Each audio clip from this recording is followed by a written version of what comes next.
यह कहानी है चार्ली की। न्यूयॉर्क शहर का एक आम ऑफिस में काम करने वाला इंसान।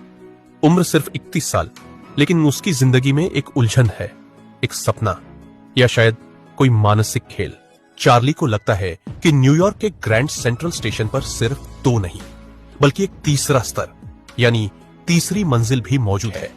पर उसका मनोचिकित्सक कहता है कि यह सब उसकी कल्पना है। उसे अपनी थकी हुई, तनाव भरी जिंदगी से भागने के लिए दिमाग ने यह सपना दिखा दिया है।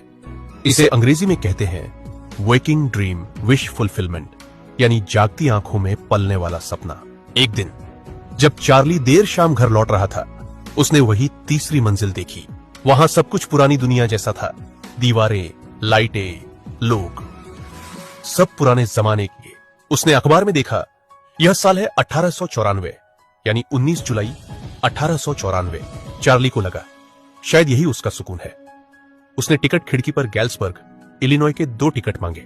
लेकिन जब उसने अपनी जेब से पैसे निकाले तो वो नोट आधुनिक समय के थे, यानी 20वीं सदी के, 1950 के आसपास के। उस जमाने के लोग 1894 के पुराने डॉलर और सिक्के इस्तेमाल करते थे। क्लर्क ने जब वो नए नोट देखे तो उसे शक हो गया। उसे लगा कि चार्ली नकली पैसे देकर टिकट लेने आया है। उसी वजह से क्लर्क ने उसे धोखेबाज समझा और पुलिस बुलाने की धमकी दी। डरकर चार्ली उसी रास्ते वापस भाग आया। अगले दिन चार्ली ने पुराने जमाने की करेंसी खरीदी ताकि वो फिर से उस तीसरी मंजिल पर पहुंच सके, पर वो रास्ता उसे फिर कभी नहीं मिला। उसकी पत्नी बहुत चिंतित हो गई। मजबूरी में चार्ली फिर अपने पुराने डाक टिकट जमा करने के शौक में लग गया। लेकिन कहानी यही खत्म नहीं होती। पुराने कवर में उसे एक चिट्ठी मिली, गैल्सबर्ग, इलिनॉय से, तारीख 18 जुलाई 1894। चिट्ठी उसके दोस्त सैम की थी, जो अब शायद उसी अतीत में बस गया है।